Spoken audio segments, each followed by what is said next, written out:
Porque vidas importam, por Tiago da Silva Vieira.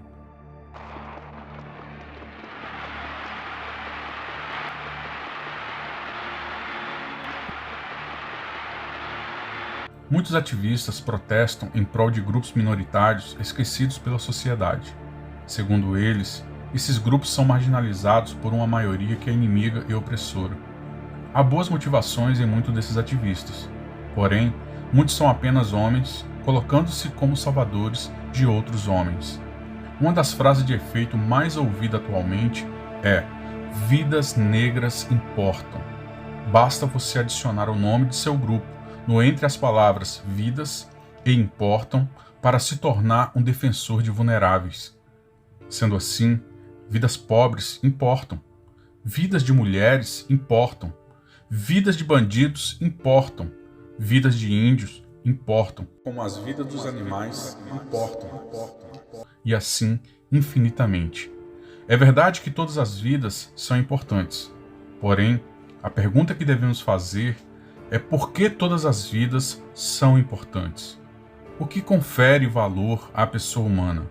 Por que o ser humano não pode ser tratado como uma máquina, planta ou como qualquer animal que usamos para os devidos fins, depois descartamos?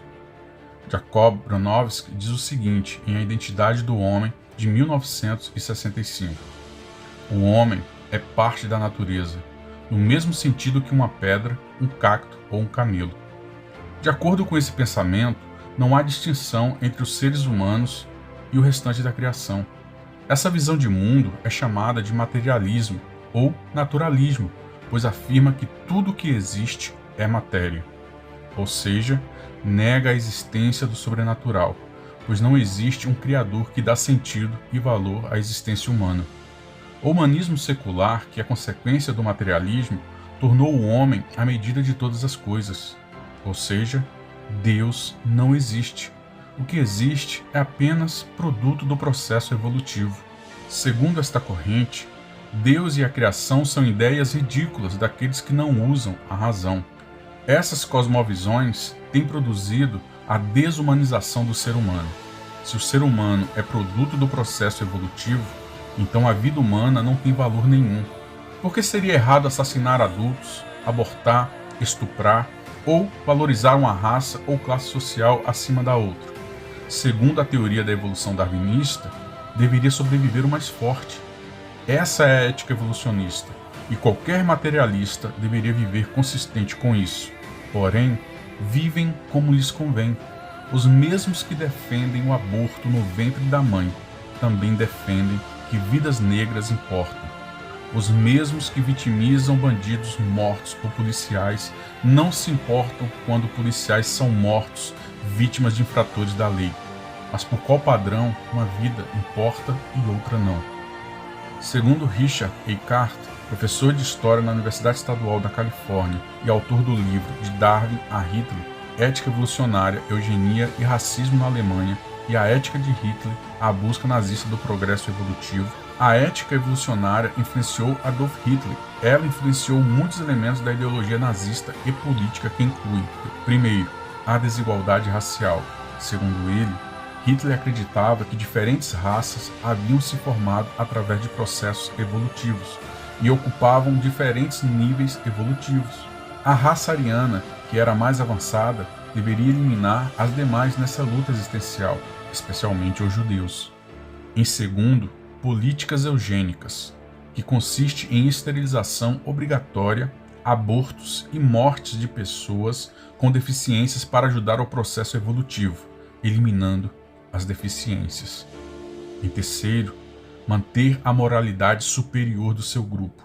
Hitler, juntamente com biólogos e psiquiatras evolucionistas alemães, no início do século XX, acreditavam que características morais foram determinadas biologicamente. Os arianos eram mais morais, logo deveriam eliminar os judeus por serem imorais, mantendo assim a pureza evolutiva. Essa ética evolucionista tem influenciado o pensamento da nossa sociedade atual, como escreve Richard Eckart. O aborto está desenfreado e a eugenia, bem como a eutanásia, está, mais uma vez, tornando-se um assunto atual nos círculos acadêmicos. Não há nada estranho nisso, pois é consistente com a cosmovisão evolucionista que é ensinada aos nossos jovens em nossas escolas e que é defendida por grande parte de nossos cientistas na atualidade. Se Deus não existe, se a matéria é tudo que existe, então não há valor na vida humana. Porém, a Bíblia diz: façamos o homem à nossa imagem, conforme a nossa semelhança. Criou Deus, pois, o homem à sua imagem. A imagem de Deus o criou. Homem e mulher os criou. Assim como está em Gênesis capítulo 1, versículo 26 e 27. Segundo o cristianismo, a vida humana possui valor porque foi criada pelo Deus infinito e pessoal. O homem é semelhante a Deus, um ser pessoal, a imagem do Criador. O pecado da raça humana contra Deus trouxe enormes prejuízos para toda a criação. Porém, o homem continua sendo distinto das demais criaturas. Em Gênesis capítulo 9, versículo 6, Deus estabelece pena de morte para todo aquele que cometer assassinato. Pena dura? Não. Deus estava estabelecendo um meio para preservar a vida humana na terra pós-dilúvio, demonstrando que matar seres humanos inocentes é negar o valor da vida humana, que é sua imagem, conferida por ele na criação, assim como está em Êxodo capítulo 20, versículo 13, 21, 12 e 36. Em Tiago capítulo 3, versículo 9, o escritor inspirado por Deus demonstra que há uma incoerência em bendizer a Deus e maldizer os homens, pois ambos são semelhantes. Se amamos a Deus, devemos amar os seres humanos, que são imagem e semelhança de Deus. O Evangelho significa que, por causa da rebelião dos homens contra Deus, o Filho de Deus tornou-se homem no tempo e na história para resgatar pecadores por sua morte. Não são ativistas de minorias sofredoras que podem salvar pessoas desvalorizadas pela maioria opressora, mas o próprio Deus, Jesus Cristo, que sofreu infinitamente, sendo rejeitado por todos, mesmo possuindo infinito valor. Isso confere preciosidade que está acima de qualquer pedra preciosa para aqueles que creem. Todas as vidas importam, mas importam porque Deus existe. A verdade não é subjetiva, é objetiva. Deus falou, e essa é a verdade universal, que todos os seres humanos são a sua imagem e semelhança. Mas se Deus não existe, de maneira arbitrária, decidimos que apenas as vidas do meu grupo importam. Assim, o homem se coloca no lugar de Deus, como juiz e legislador que decide o que possui valor e o que não possui. Essa é a realidade daqueles que afirmam que vidas negras importam, mas mesmo assim defendem o fim da vida de bebês nos ventres de suas mães. Se Deus não existe, se a matéria é tudo que existe, então por que você julga Adolf Hitler como errado e perverso? Não seria o mais forte que deveria vencer? Como vocês, salvadores das minorias e que perseguem os cristãos, podem escapar do juízo de Deus? Por qual padrão os pobres, os negros e as mulheres devem ser defendidos? Por qual padrão você defende os pobres, menospreza os ricos, fazendo acepção de pessoas? Por que você trata melhor pessoas do seu grupo político, religioso e social, mas reclama quando não é tratado com dignidade? Dois pesos diferentes para medir? Porém, Deus diz: não façais acepção de pessoas, como está na carta de Tiago, capítulo 2, versículo 1 ao 13.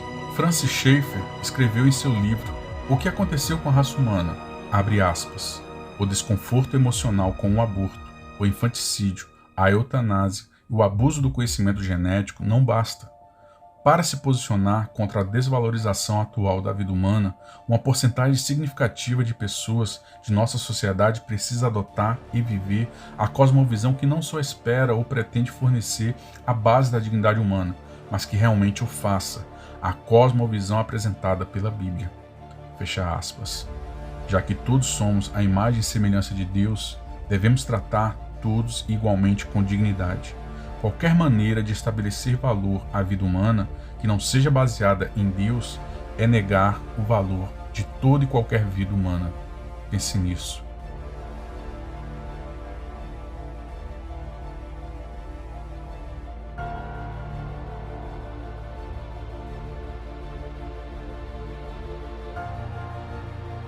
Sólida Glória.